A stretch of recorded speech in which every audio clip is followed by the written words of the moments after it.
torment. Others admire you and respect you for it. There's one group, the coaches, they appreciate what we do. They don't understand what we do. But once again, because we chose to pursue officiating, we are going to be under a spotlight.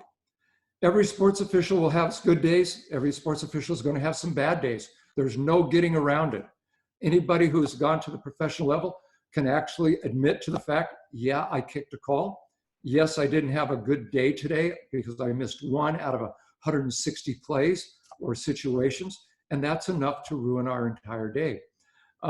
But we have those good and bad days, and I got to tell you, every one of us, regardless of the level that we're involved in, we're going to face a moment of adversity. And hopefully it's only a moment. And it's something, that adversity, that we can overcome. Our primary job is to make sure that we do our best so not to inflict that adversity upon ourselves. Self-inflicted. And how do we prevent self-infliction? Well, obviously in preparation. You've heard that so many times, but it is so true. So what do you think you're getting into? Adversity. Oh, adversity is not going to follow me. I'm not ever going to end up, well, we jokingly in the NFL, tell each other, we get in the locker room and we'll look at each other and go, da-da-da, da-da-da. In other words, the Sports Center highlight. Realize, yeah, our goal is to stay off a Sports Center. And every now and then, yes, we do end up on it. I've been involved in plays and situations, good and bad, involved in Sports Center. And it brings positive and negative notoriety to me. But our job is to try to minimize those times of adversity and try to act in a proactive manner, being prepared for most all of the situations that you'll encounter. And when I say be prepared for most all, I still go walk off a game every game. It doesn't matter when, where, but I will walk off and say, I've never seen that before. Literally to this day, I have nearly 500 NFL games under my belt.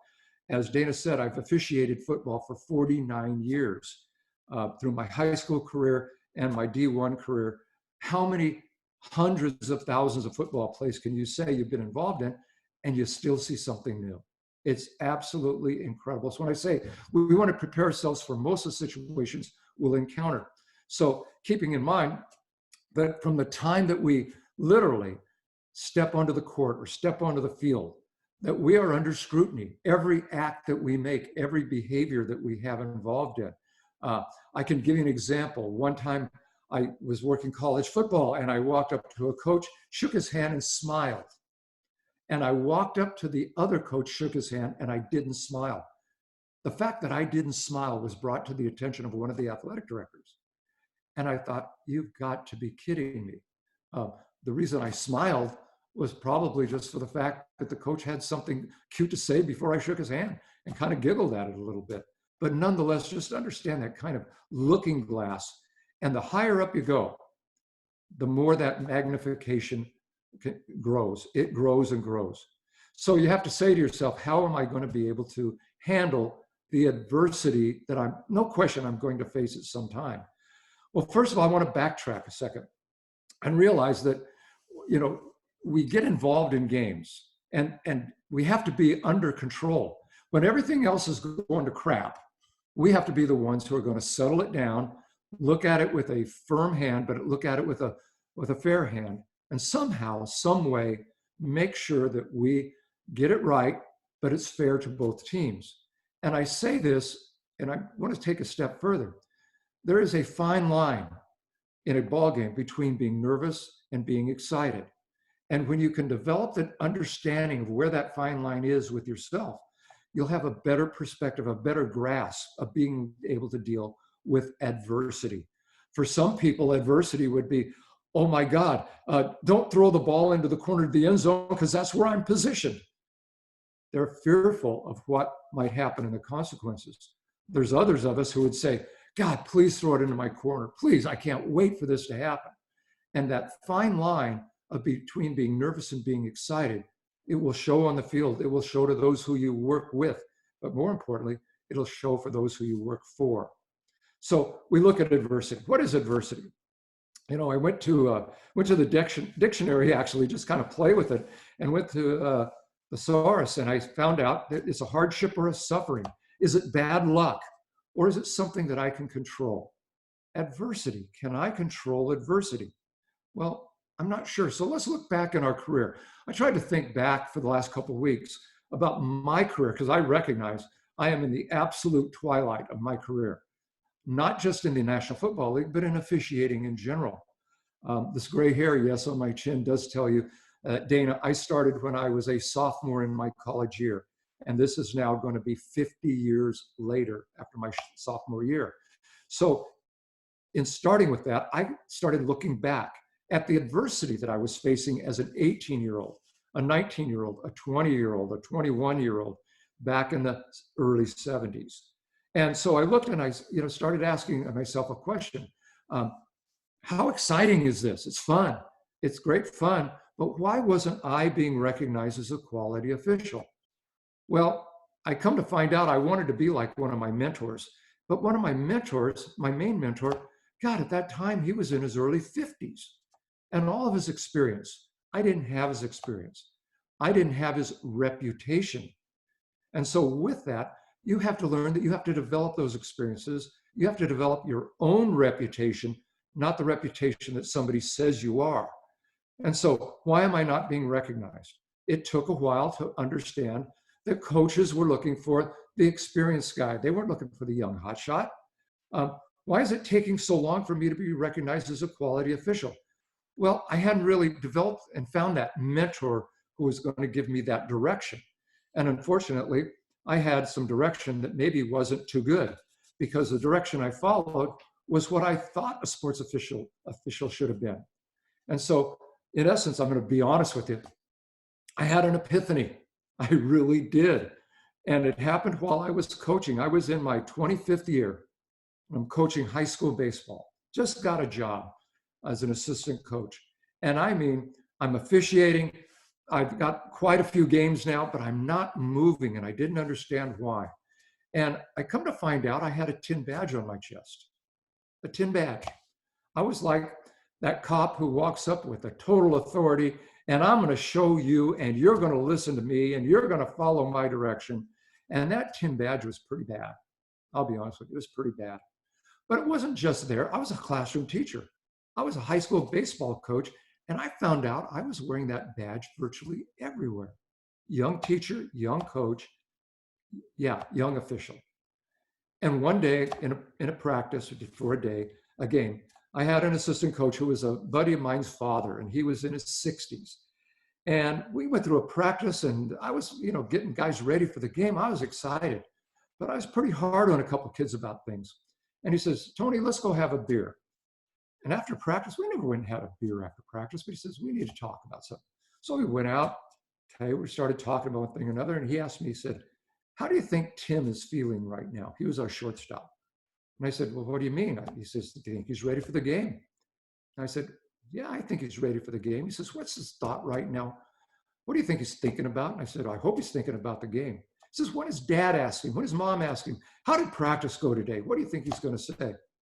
And I stopped, thought for a second. And I said, I was pretty hard on him. Well, why was Coach Corrente hard on you? Well, kids are going to have an excuse. But his comment was, would you want to play for you after the way you talk to those kids today? Boy, it's like getting hit right between the eyes with a 2x4. And the answer was no. The answer was absolutely no. Would I want to work under my direction? Would I want to have me as a coach? And I thought, what about in the classroom? Would I want me as a teacher? And then, of course, that was in the spring, and this is going to go to the fall, but it also related to officiating.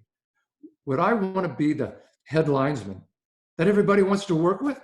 Or am I the head linesman very few want to work with? That was the epiphany.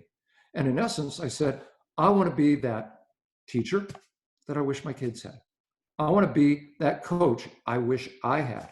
I want to be that referee or that game official that everybody says, I want you on my crew. That's an epiphany. Not that you're trying to please everybody.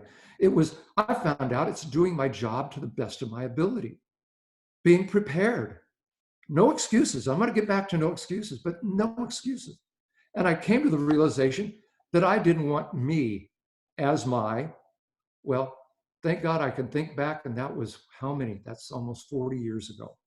And so with that experience, over 40 years ago. So I started looking at that as number one. Hey, adversity.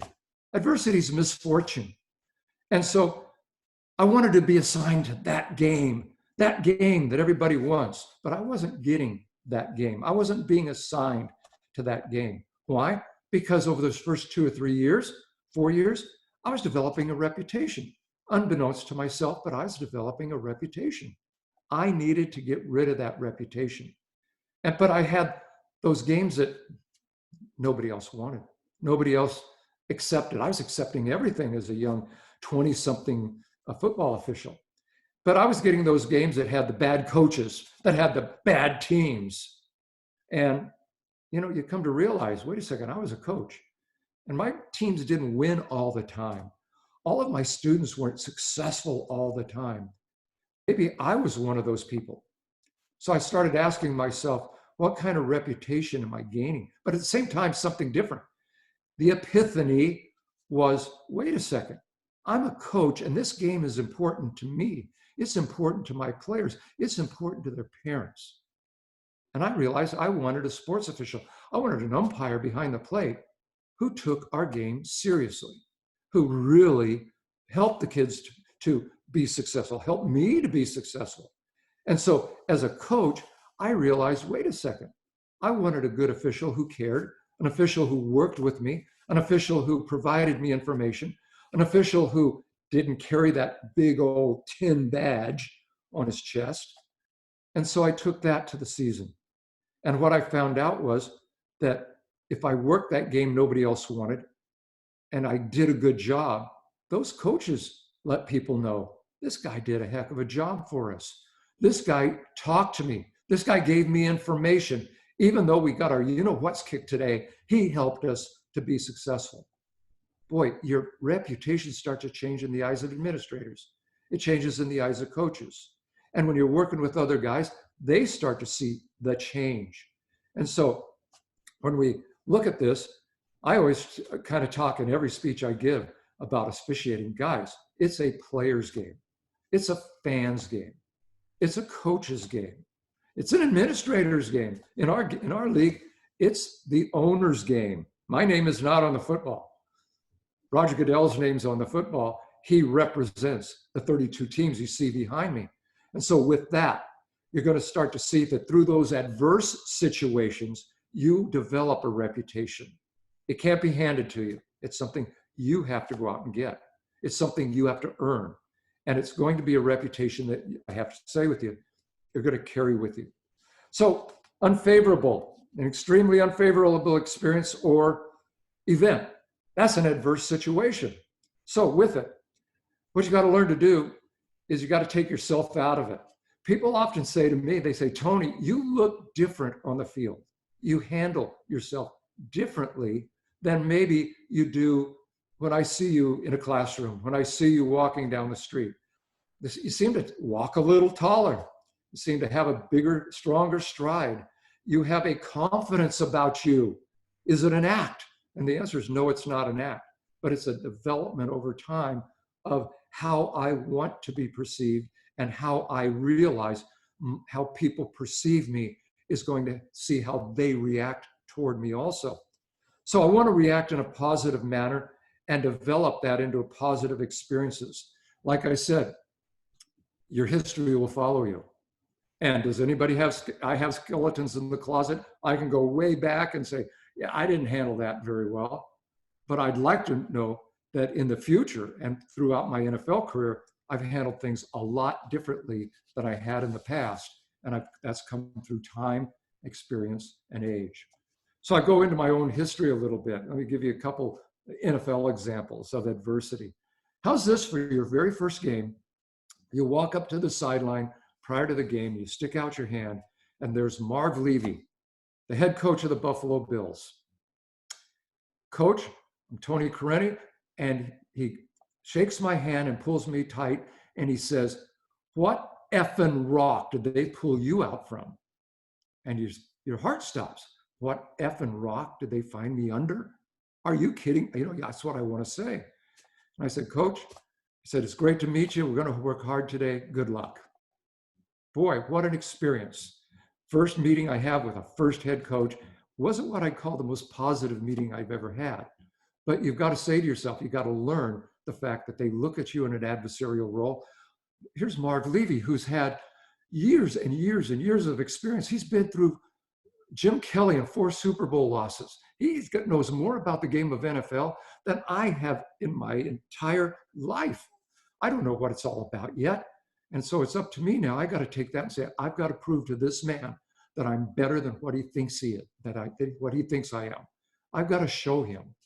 So you go on over time and you're putting all these experiences together. And that same year, I go to Miami. And I found out real quick, the coaches are going to test you. They are going to test you like crazy.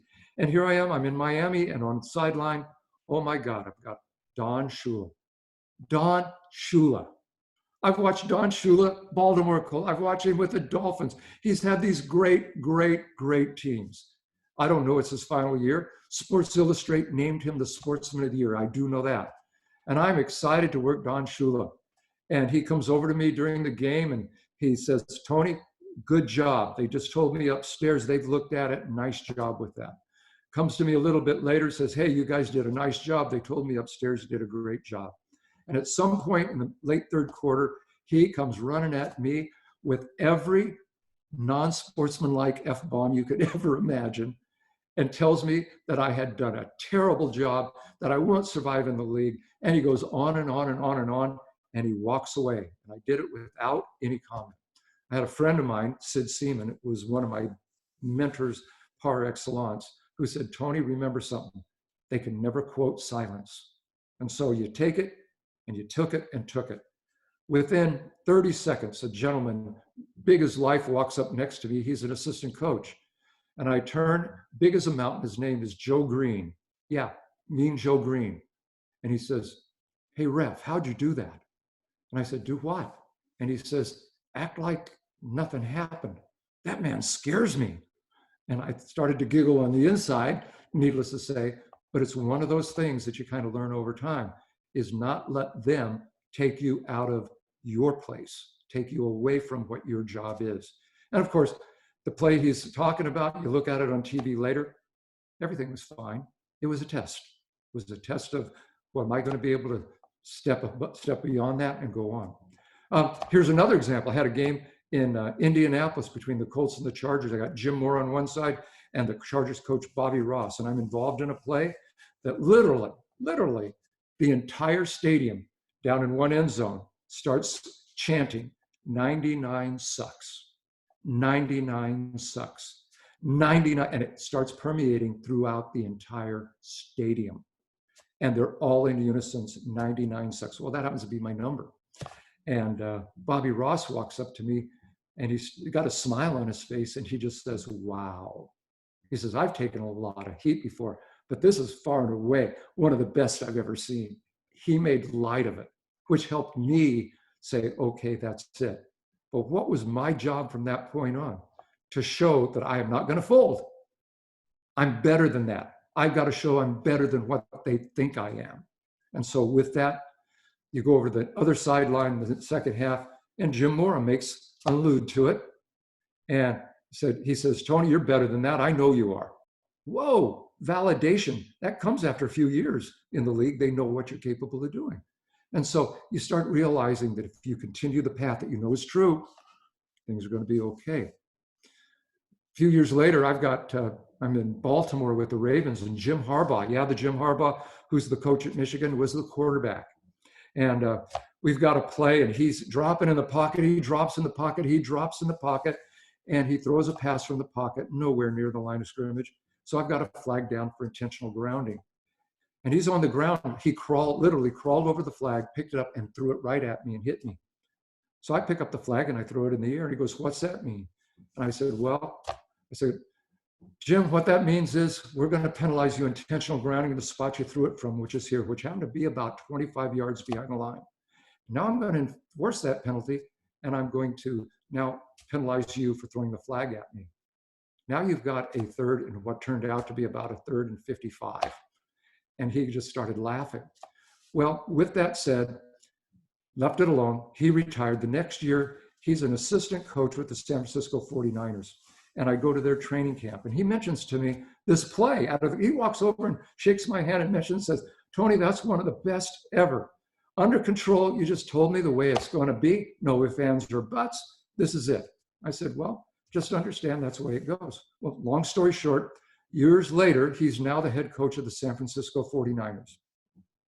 And I have him in a ball game, and he starts to run on the field to complain, and I just put my hand out, and Harbaugh stops, dead in his tracks, puts his hands up, turns, and walks away.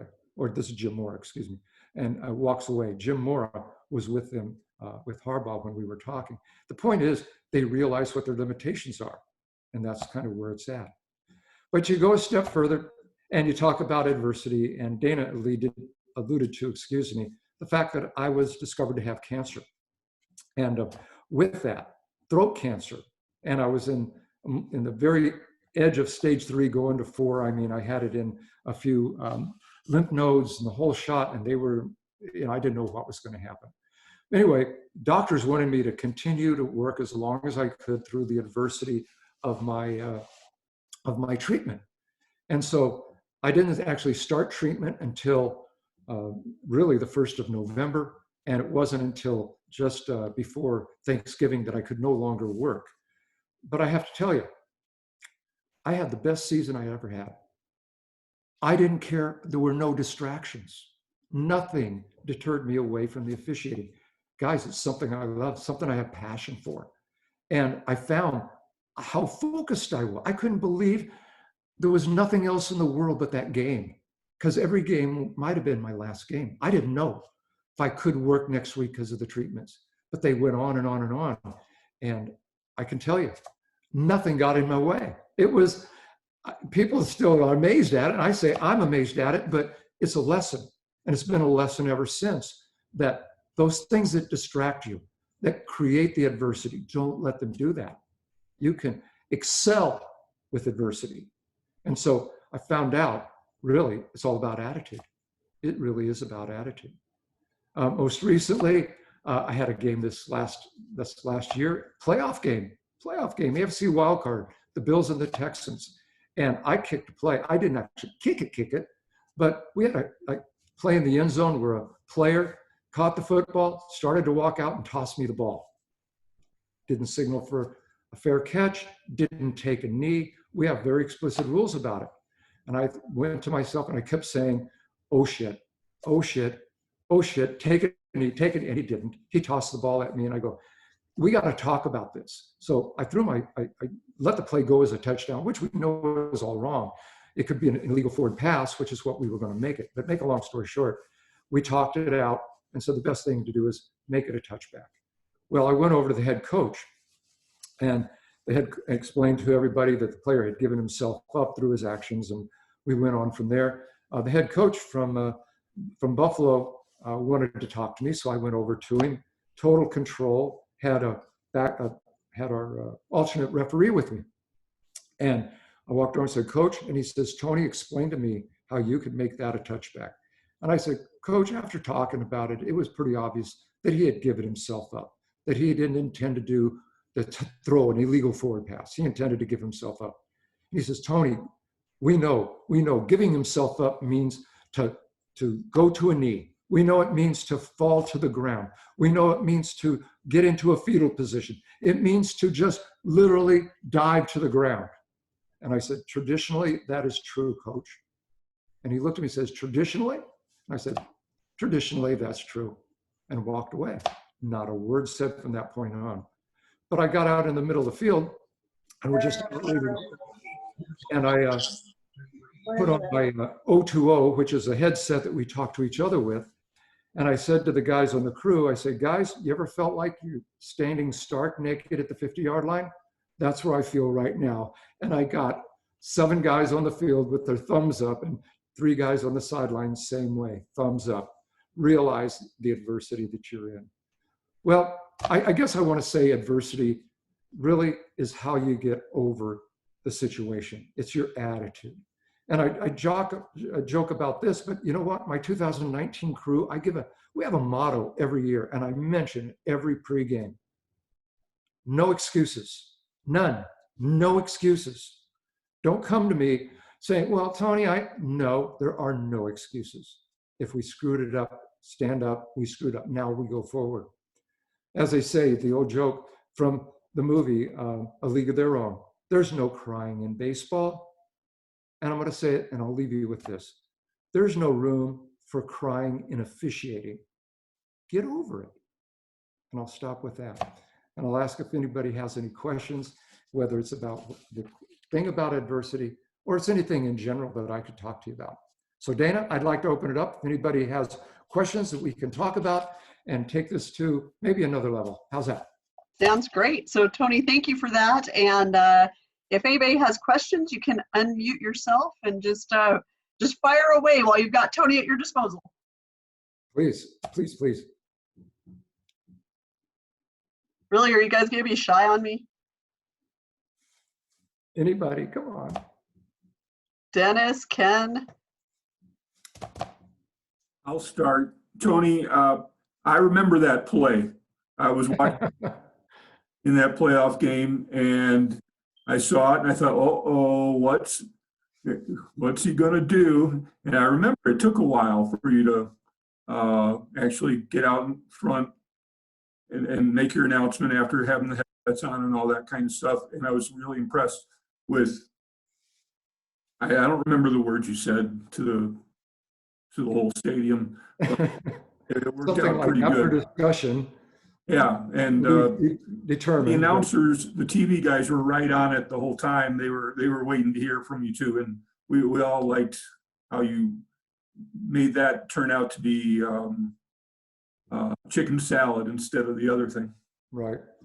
It's kind of interesting too, because the first guy that came to me said, Tony, that's an illegal forward pass. And the next guy that came to me said, exactly, we have a casebook situation that actually covers this. And it is an illegal forward pass. And we started talking about, well, according to the casebook, the illegal forward pass occurred in the end zone. It's got to be, unfortunately, a safety. And no, we don't want to make it a safety. He tried to give himself up. So we concluded, let's make it an illegal forward pass, because in order to be a safety, he had to run with the ball. He walked with the ball. So we said, well, it is a penalty. How about if we take it to the touchback spot and go 5 yards back? Everybody will agree to that. And then Mark Steinkirchner came on the field. He was an alternate. And he said, Tony, he was trying to give himself up. And so we talked about that and said, you're absolutely right. Best thing we can do is that. Now let's see what happens. Now, the question is, if we would have done that in Buffalo, I don't know that we'd got the same reaction from the crowd we got in Houston. So, Yeah. And that we can't concern ourselves with. Very interesting. Thank you. Something else, please. Hi, this is Ken Aden. Appreciate you on this afternoon. Last night on our SASA crew, we had Terry White speaking about being comfortable when you know a play is coming your way. Obviously, he's a back judge, and he's talking about punts and KCI. How comfortable are you on a scale of 1 to 10 during a play that you know is coming your direction, or just one of those pivotal plays in a game? And I know I'm talking about a 40-year career here, but can you kind of touch base on, your comfort zone? Well, comfort zone, I honestly believe it comes through a number of things.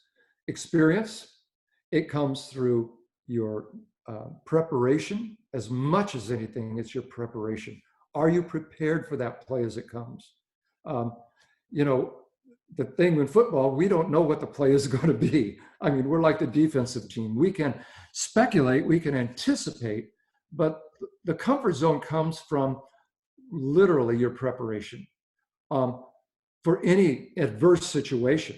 I mean, like I said, on that play I just described, we knew it wasn't a touchdown, but we had to have a vehicle to talk about it. And on scoring plays, I can get my replay people involved. I can get everybody involved. So that's one example. But when you talk about, I once again use that phrase, are you nervous or are you excited? It's very, very, very fine line. That preparation puts you into the excited aspect. And when a play is coming your way, you know, I think I've gotten over, I want to be involved in everything. I just want to get it right. I want it to be done right. That, as a game referee, that's what my job is to make sure the game is officiated fairly, honestly, straightforward, and all those things. But to get back to your question, I really honestly believe that when the play starts to come my way, you're going to laugh at this, you get into the zone. You literally do.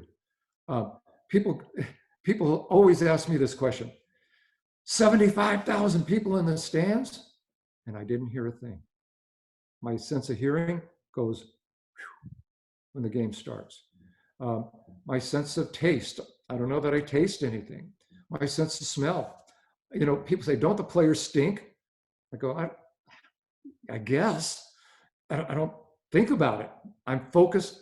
You know, we're visual, and with us, we're visual, and we're using our hearing in order to accomplish all the tasks that we need to accomplish. And so when you get into the zone itself, you're just knocking everything else away.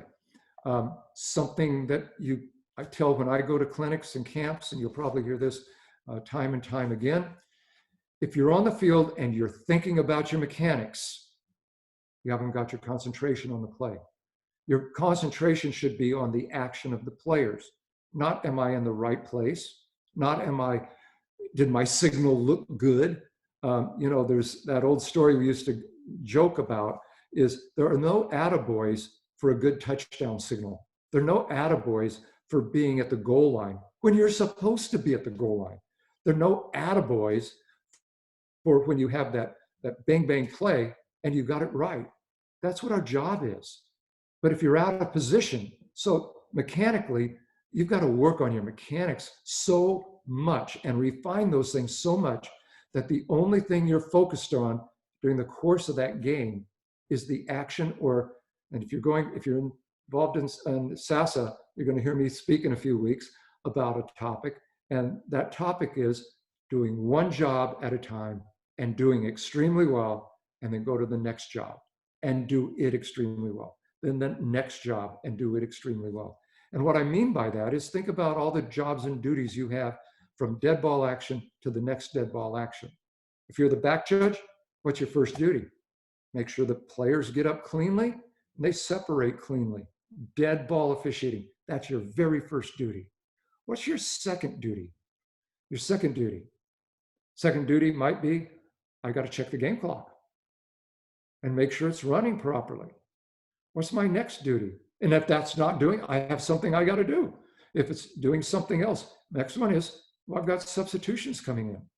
I've got to make sure that they're legal or they're illegal. And I, as a referee, I'll go through, I call them chunks. Every play has a series of chunks that I have to perform. And for me, it's dead ball action. It's are the play clock and game clocks operating. Next thing I go to is substitutions. Next thing I go to is counting players. Next thing I go to is, are they in a huddle? There's rules about being in huddle, not being in huddle. Next thing I go to is formation. Next thing I go to is preparation before the snap. Is everybody set? You know. So if you look at that, I just went through 6 different chunks. Every play will face me somewhere between 10 and 14 different chunks that I have to get right. And so when you're looking at a game has 150 plays, I might have as many as 2,400 separate things I had to do in that game and get them all right. And if I kick one, such as a play clock, and it wasn't operating and I didn't reset the play clock properly, or if I had holding and I kicked a holding call, that's 1 out of 2,500 decisions I had to make that day. But in our league and in officiating, that one error is enough to give you a downgrade. And a downgrade, we're not looking for downgrades. And so as you go through it, you will be the one to know if you had that good game or not the good game. I don't know if I answered the question quite, but the attitude I have is preparation relaxes me. Preparation puts me in the moment. Preparation keeps me away from all the other things that surround us. And then we make the decision based on the information we have. Excellent answer. Thank you, sir. Sure. You speak about preparation. How detailed do you get on pregame?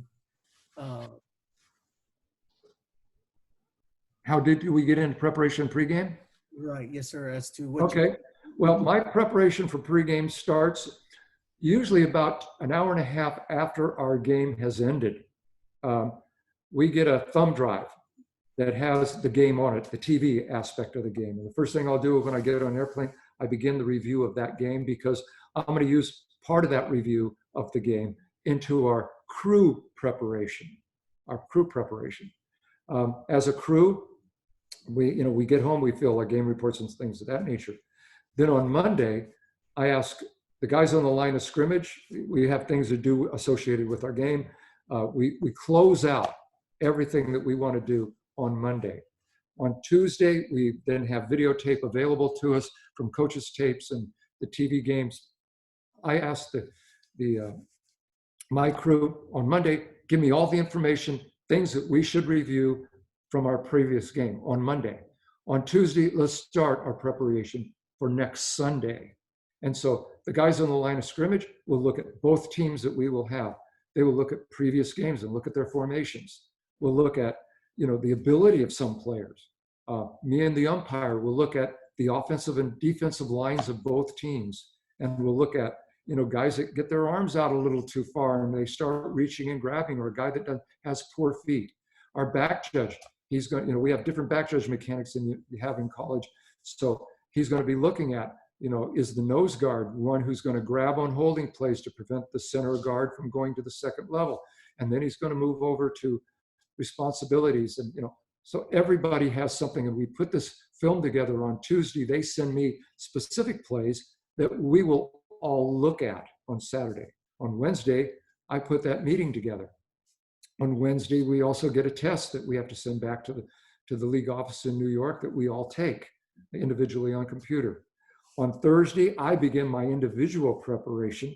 And so I'll sit and I'll review the rule book, I'll review casebook plays, I'll review more videotape. Friday's kind of my day to get everything together. So, washing clothes, putting the uniform and all that kind of stuff. I don't know how I'm going to react in coronavirus. I can't take my favorite sweetheart out to dinner on Friday nights, like is our tradition. So I don't know how we're going to handle that one. But on Saturday, we're on an airplane. Here we go. And I get together with the crew and we hold anywhere between a 2 and 3 hour videotape replay session, review session in preparation for the game. So how much preparation? I think you just heard it. We've already started our rules tests as individuals and as a group. We hold Zoom meetings ourselves. We've already had 2 in which we have about 140 participants in the NFL. So pretty extensive. It gets going. And my understanding is next week we're going to have a 3-day Zoom clinic dealing with rules and preparation for the upcoming season. So it seems like it's a never-ending adventure. One that I love, and one, be honest, I'm going to miss a great deal. Thank you. So Tony, Dennis Burrell here. You touched a little bit on your pre-snap routine with your chunks. Now, I was listening to another webinar where a back judge described one of the things he uses as, especially on kick plays, scrimmage kicks, punts, where he tells himself that he expects the punt returner to muff the ball or drop the ball to keep him from having an inadvertent whistle. Over your 40 years career, what's one trick that you've learned as a white hat for referees on, say, hey, based on this formation, I know that this is going to happen, or? Yeah, expect the unexpected. I'll be honest, in my career, you're going to giggle at this one. I always want to make sure there's a clean exchange between the center and the quarterback. This goes way back, so bear with me. Back into the 70s, the University of Nebraska ran a fumble-rooski play in which the center took the ball to the quarterback, but the quarterback never got the ball, so the center kept it and stayed hunched over, and we ended up running for a touchdown. We've had fumble-rooski plays left and right. And so I always want to see that clean exchange. And I can tell you, as a referee, 22 years in the NFL, I've had 4 horrible exchanges where they never got the football and the center actually kept the ball up in his butt. There's an example. So I tell myself, this is a chunk. I want to see the snap, see the exchange. I want to make sure it occurs. So that's just one example. Today the vogue play is virtually every team runs out of the shotgun. They don't go T formation quarterbacks. So now when there is going to be a man in motion prior to the snap, my antennas have gone up. We're going to have a pitch pass. The quarterback's going to get the ball and pitch it forward to the guy who's in motion running across. I have to make sure he doesn't bat the ball. He can catch it and toss it forward, or a volleyball catch and pass it forward. He can't bat the ball forward. And so that's a penalty. So I have to view on that. So there's that you get those little keys, say, okay, I have to be prepared for this kind of play. And when it goes by, you just don't think much of it. As a referee, little things, I wear 2 elastics on my hands, one on my right hand. I'm looking at myself, so I seem on the wrong side, but one on my right hand. And this is the one where I actually put ball placement. So I say, if I have my elastic on this, it's on the left hash, because I'm going to use that same hand, reach it out to validate that I have 11 players. That's my signal for 11. So before I signal anything, I want to make sure I have the ball on the correct hash, left hash, right hash, middle of the field, halfway between hashes. So I do that, number 1.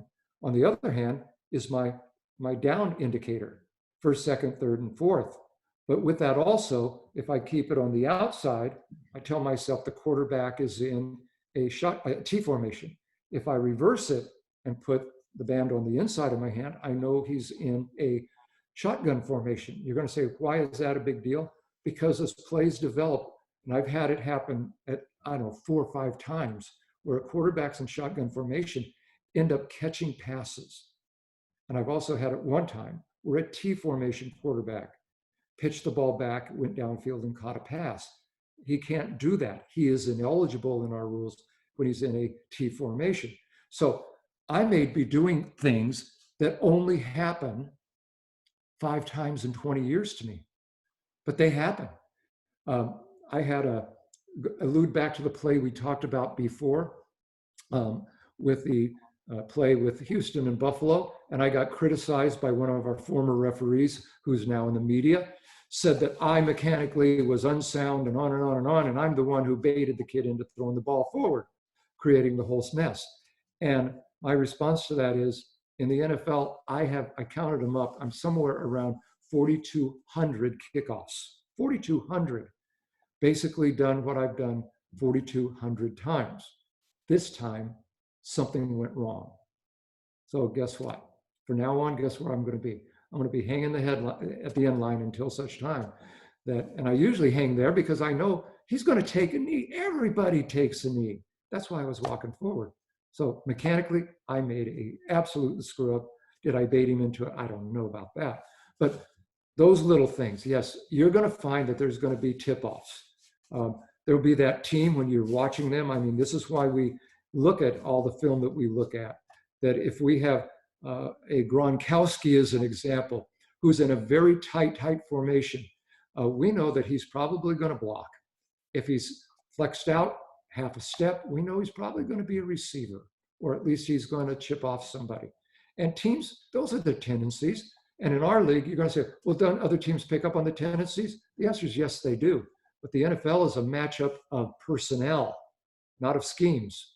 So in high school, this is what they run, we'll scheme against it. College, this is what they run, we'll scheme against it. In the NFL, yeah, you have schemes, but you also are going to put this player against that player in this situation or that situation.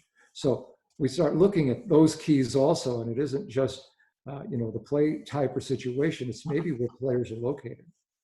Okay. Thanks, Greg. You're welcome. I'm going to put you on the spot real quick here.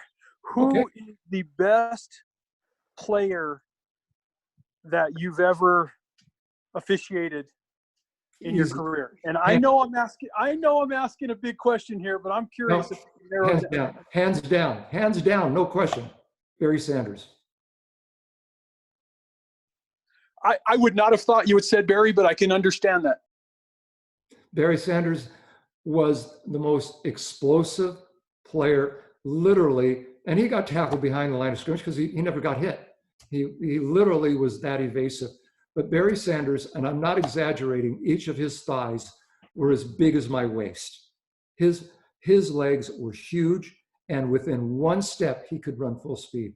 And I saw him do things that no other human could do. I mean, so I've got that player. Believe me, I've got players that I can tell you at every position that I've seen that are just the best I'd ever seen at that position. I mean, quarterbacks, unfortunately, I've got about half a dozen of them. But with that said, they're all magic. They're all just magic. It's amazing. I'll go through it. Best defensive end I've ever seen, Reggie White. Reggie White could take his forearm and bull rush any offensive lineman, virtually any. The best offensive tackle, Tony Baselli. I knew if I had a game with Tony Baselli, there was going to be no holding. It was amazing. The best receiver, well, I was deep when I saw receivers, so I only had a 3-year career looking at receivers. Obviously, Jerry Rice in those days. The best defensive back that I ever saw, Ronnie Lott. Cornerback, character, what's his name? ESPN analyst, where's the jewelry? Can't think of his name off the top of my head. Character of all times. But anyway, Yeah. players. Deion Sanders. Yeah. Amazing. I mean, these guys are, you ask yourself, how could a guy get to the NFL? And stop and think about this. The NFL, first of all, you got your college. I'll use the Pac-12. The Pac-12 might have, in any one given year, I'll just say 100 seniors and or players who are eligible for the NFL draft. Of those 100, 25 may be selected, maybe 30 will be selected to go to training camps with the teams. Of those 30, maybe 12 to 15 make a ball club. Of those that make the ball club, they're in their first year. They go out there and they're playing against, in some cases, men that are, well, Tom Brady, 43 years old, and all that experience. Or they're playing against linemen or defensive backs, whoever, who've got 8 and 10 years. You know what? They were the best of their graduating year and their conference at what they did. And so you've got those players, they are in the NFL. And then somehow, don't ask me how, there's that handful of players who are so much better than everybody else. And you go, how did God do this? What gifts did these guys have? And it's absolutely incredible. Unfortunately for us as game officials, we weren't born with that magic. We got to work our ass off to get there, right? So do that. Tony, my name is Stan Rich, and I was just curious, on Sunday mornings when you get up and get to the stadiums, do you still get a little bit of butterflies when you walk out on the field, or is that over with for you? Oh, do I ever get butterflies? Part of my motivation, and I'll be honest with you, part of my motivation at my age is there's nothing else I do in my life that gives me butterflies. I go to a game site.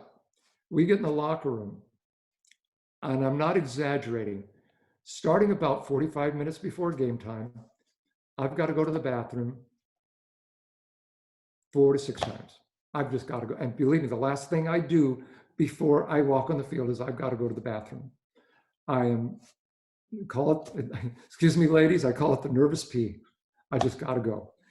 I get out on the field and I'm okay with everything. And then it comes time for the kickoff. And you get out there and I look around, and I mean, in all sincerity, I look around and my throat is dry. My mouth is dry. I've got butterflies in my stomach, and I found a way to relax. I got to find a way to relax and get rid of that. And it's over time. And I'll tell you, in all honesty, over time, I learned that fine line between being nervous and being excited. And here's I go from the nervousness, and it really isn't nervousness, but I go from that butterfly to being really prepared because, guys, I'm living my dream. I'm living it. And if I'm afraid of my dreams, I should go home. I really should. If I'm afraid of what could happen out there, I got to go home. And I'm not going to go home. And so with that said, I hold my hands up. I know the kick, and I get to do this. I hold my hands up telling the kicker, do not kick the football until, and he's been told, until the referee signals you to do so. And when I hold up my hands, I always say to myself, this is too cool. Exact words, this is too cool. I blow the whistle. And when I say this is too cool, everything in me just goes, and I'm relaxed. And I go, okay, bring it on. And I blow the whistle. Because I'm living, I want this so bad. And there's nothing else in my life that gives me that same degree of internal satisfaction. It's fun. And when people ask me, they say, Tony, it's fun. I say, yeah, it's fun. But what is fun in officiating? What is fun in officiating? And my attitude, and I say this to the crew all the time, my crew, and I shouldn't say I say to our crew, I say, guys, fun is being successful. Fun is being successful. And when we walk off the field and we can give everybody a hug and we give everybody a high five, and I got to tell you, when we're successful, the soda pop tastes sweeter, the whole world looks different. It's great. When we're not successful, there's the adversity. And so the butterflies are there. It's how do you handle the butterflies? And the butterflies are that excitement. You don't get butterflies. I mean, maybe you get butterflies when you're scared. You go to the movie and you know that the Texas Chainsaw Massacre guy is around the corner with the chainsaw. I don't know. But I don't get the same butterfly. I get nervous. I start to shake. And I don't get the shakes on the field. I get the excitement of being a part of something great. That's what's cool about it. Thank you. Evening, Tony. Oops. You're welcome. Evening, Tony. My name is Corey Norman. So I have a question for you. Over your years, you probably had some, established some reports with each of the NFL coaches. Some probably very good reports, some not so good reports. And then, of course, you got others you just can't read, like Belichick. So how do you mentally prepare yourself for those ones that are not so favorable? Or how do you actually mentally prepare yourself for dealing with coaches? Well, and okay, I have to go back to the very beginning of how do you gain that reputation? Okay, that's really the key. How do you gain the reputation? What is your reputation amongst fellow officials and amongst the coaches and administrators? But for myself, I'll give you an example. We know we're going to have a difficult time with this particular coach, okay? We know it. He's got a track record.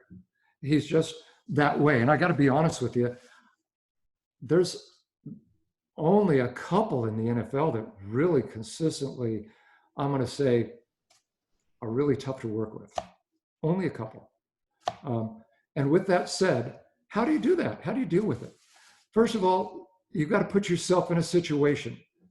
Okay, if he calls me up, blah, blah, blah, what am I going to do? Well, okay, how does he call me that? Does he call me that out on the field and he's screaming at me and he's throwing a tantrum? Or does he call it to me and he say that to me as I'm coming over to the sideline when I have a chance to calm him down? A little different there. But what I do, first of all, just so you do know, every week we finish our pregame, and an hour and a half before kickoff, we send 2 officials to each locker room to greet the coach, gather information, to go through the timeline of bringing the team out and the kickoff and all of that. We've gone through TV so they know when introductions are occurring. But we as game officials, we present all that to the head coach. And then we ask him, Coach, do you have any concerns or questions? And I ask my guys, take his concerns and questions seriously. I have my guys take a little notepad with them And anything the coach says is a concern, they write it down. Don't just hear it, write it down. What message is that conveying to the head coach? They're listening to me. If he has a play, write it down, or better yet, ask him for a copy of the sheet that he's taking it from. We will destroy it. We'll keep the integrity of that play amongst ourselves. Listen to all his concerns.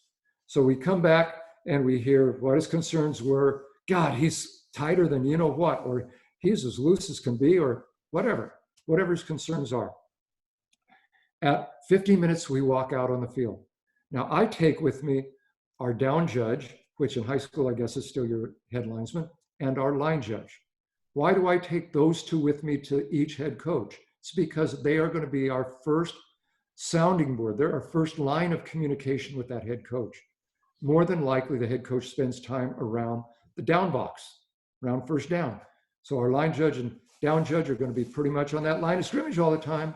And so what I do is I bring them with me. I introduce myself, even though I've been with them. I'll use Coach Pete Carroll. I've worked with Coach Carroll forever since he's been in the league and feel I know him extremely well. But you know what? His name's Coach Carroll, not Pete, Coach Carroll. And so I go to Coach Carroll. Coach Carroll, Tony Corrente, how are you today? What do you have in store for us? They say, well, not much. Coach, sorry, I missed a step there. After I introduce myself, I introduce the down judge. I introduce the head linesman. And invariably they'll go, oh yeah, Tim and I have already met. In the locker room, they already met. He's the guy that conveyed the information to me. I'm going to turn around now and convey that same information back. I understand you had a concern about whatever it may be. And you also had a concern about something. Yes, Coach, we also have a concern that has been brought to our attention. I want you to be aware of this, okay? Now, I understand that you and I are going to make all the final decisions together if anything comes up, yes. And we've opened the line of communication. You're to be talking with only Tim and Dana, as an example. Yep, we're all set and ready to go. Thanks, Coach. What have I just opened up, or what have we just opened up? A positive line of communication. So that if we have something going on the sideline, my line judge or down judge can go to the head coach and say, Coach, can you help me out with something? I've got an assistant coach. We understood that you and us are going to make the talk and decision and all. Yeah, he's getting out of line. Can you help us out with that? And invariably, it's taken care of. Or if he wants to start jumping on him, our guys on the sideline, then they bring me involved. And I will come in and believe me, I lay down the law. And so we lay it down. But invariably, if I go over there and he wants to bitch, they call timeout and they want me over there and they want to talk, blah, blah, blah, blah, blah. My first, they want to start, before I get there, I say, Coach, let me get there. I'll put my hand up, literally like, hold on, let me come in. I'll walk in, I won't jog in right to him. I'll walk in and I'll come and keep more than arm's length away. And I say, Coach, you've got a concern about something? Yeah, God, and he starts screaming. And I'll say, Coach, I'm here to listen to your concern. I'm not going to tolerate nor I'll listen to. Okay. And they're, okay, well, Tony, blah, blah, blah, blah, blah, blah, blah, blah. I hear you. I understand. Or whatever it may be. And I take care of it and walk away. I don't ignore them. I always listen to what they have to say.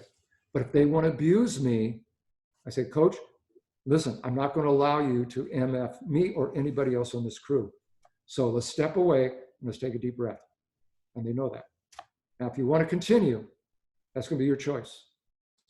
So they know what it's all about. There's a line drawn in the sand. But we drew the line an hour or 2 hours earlier. And we drew it through the positive side of communication. Hope that helps. Thank you very much. And yes, I have got PO'd at coaches before. So we'll stop with that one too. And I do have to remove myself. Let's just say that. All right, let's take one more question for Tony before we let him enjoy his evening. I mean, he's enjoying it now, but maybe go eat dinner or something. Tony, how do you handle things when people recognize you on your daily life after a game or something that went the way they didn't want it to go? Well, generally, I don't have that issue. I try to stay as low key as possible. I don't wear any clothing that says NFL on it. Guys, let me tell you, go to airports, it can be a scary place with people. So I wear nothing. I don't have any insignia for the National Football League associated. Generally speaking, I'm not one of those who gets easily recognized, which for me is a positive. I know I'm going to do a disfavor to some of our referees and our former referees who want to be recognized. I was brought up, my number one mentor had said to me, and I firmly believe this, it's a player's game, it's a fan's game. It's an announcer's game, it's everybody else's game, it's not our game. We are the people there to administrate and jurisdict the game. Okay, that's great. I have friends of mine who are going to say, no, Tony, we should have that ego, it's about us too. No, to me, I don't feel that way. My job, my goal is to leave the field and nobody knew we were there. To leave the field, nobody knew we were there. And I can say, I'm going to guess, as I say, nearly 500 games. I can say we probably have succeeded in that in probably 96, 97% of the games. There's going to be that 3 or 4%, da-da-da, da-da-da, it's going to be there. But how do I handle it? I just try to be very non-committal. I said, somebody comes up and says, we saw that play and blah, blah, blah. And I'll say, well, we saw it differently out on the field. That's the way I'll put it. We saw it differently on the field. This is what we saw on the field. And wish you good luck, So we try to stay away from those conflicts. Although I can tell you, cutest story ever, when I first started, and I was a side judge and I had to play at the goal line on a Monday night game in Pittsburgh. And it was in my first year when we didn't have cell phones. We had voice recorders. And my sister had a Monday night football party for me. How exciting, okay? And all my friends. And everybody was having a good time, I guess. Anyway, I had a play at the goal line, touchdown or non-touchdown. And the announcers disagreed with it and my call. And I left it alone. Okay, we get home. I get home, I push a button on my voice recorder, and my sister says, quote, "How can you do this to me? You embarrassed me in front of all of my friends." I went, whoa, okay. It wasn't my goal, and it wasn't me having the party, and I don't know what your expectations were, but I'm not there for your, and we had a nice talk, and I told her I'm not there for your entertainment. I had a job to do. And then we got it squared away and everything's fine. So enough there, okay? Leave it to a sibling, right? Yes. Anyway, Well, Dana, I cannot begin to say thank you enough. If there's anything I can ever do for the New Mexico officials, please, please, please ask. As you know, I've been there in the past. I'd be happy to help you out in any way I can in the future. And for you guys and ladies that are on to the call tonight, I appreciate your time and your questioning. Were excellent questions. And I look forward to meeting every one of you sometime soon.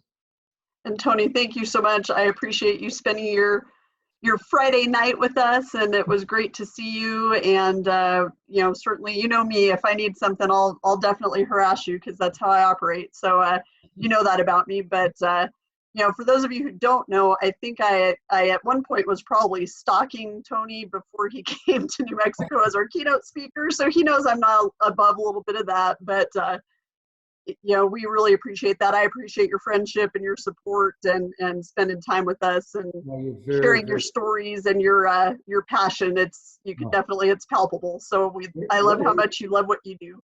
You're always gracious, and I only have one thing for you.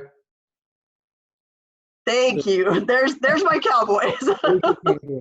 Thank you, Dana. Thank you, everyone. Thank you so much. Good night, everybody. Thank you so much for joining us. Dennis, I don't know if you want to give a little rundown for the rest of the weekend. What's left of Sure, thanks. Tomorrow, 10 a.m., Sarah Thomas talking about line of scrimmage, mastering the basics. Tuesday, the 12th, we'll have Esteban Baca from the Lone Star Conference. We'll have five videos with questions with high school rules. And then next Thursday, the 14th, will be Tyree Walton from the Big 12 talking about the back judge position. Awesome.